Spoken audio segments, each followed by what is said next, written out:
తెలంగాణ రాజకీయాలలో ఎమ్మెల్యేల పార్టీ ఫిరాయింపు అనర్హత పిటిషన్ హాట్ టాపిక్ గా మారిన సంగతి తెలిసిందే. ఇప్పటికే 8 మంది ఎమ్మెల్యేలకు స్పీకర్ క్లీన్ షీట్ ఇవ్వగా తాజాగా Khairatabad MLA Danam Nagender, station Ghanpur MLA Kadiyam Srihari కూడా ఊరటకు లభించింది.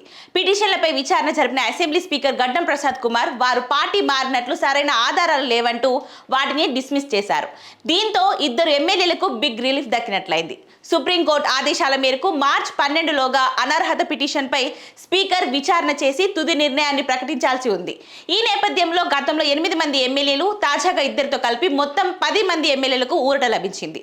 2023 అసెంబ్లీ ఎన్నికల్లో బీఆర్ఎస్ గుర్తుపై గెలిచి 10 మంది ఎమ్మెల్యేలు ఆ తర్వాత కాంగ్రెస్ పార్టీలోకి దగ్గరయ్యారు. సీఎం రేవంత్ రెడ్డి సమక్షంలో పార్టీ మారినట్లు మీడియాలో కథనాలు రావడంతో వారిపై అనర్హత వేటు వేయాలని బీఆర్ఎస్ సభ్యులు పాడి కౌశిక్ రెడ్డి, కేపీ వివేకానంద మరికొందరు సభ్యులు స్పీకర్కు ఫిర్యాదు చేశారు.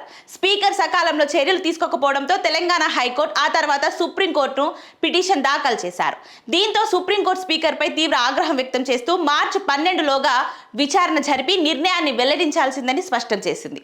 సుప్రీంకోర్టు ఆదేశాల మేరకు గతంలోనే 8 మంది ఎమ్మెల్యేలకు క్లీన్ షీట్ ఇచ్చిన స్పీకర్ తాజాగా దానం నాగేందర్, కడియం శ్రీహరిపై ఇచ్చిన పిటిషన్లను సైతం కొట్టిపారేశారు.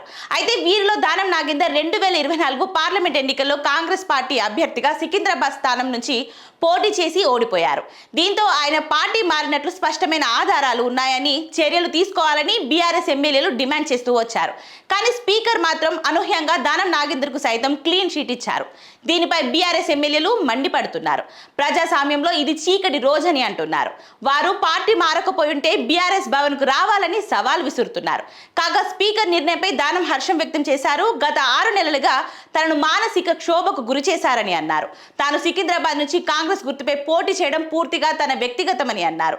ప్రాథమిక హక్కును వినియోగించుకోలేని పోటీలో నిలిచినట్లు చెప్పుకొచ్చారు.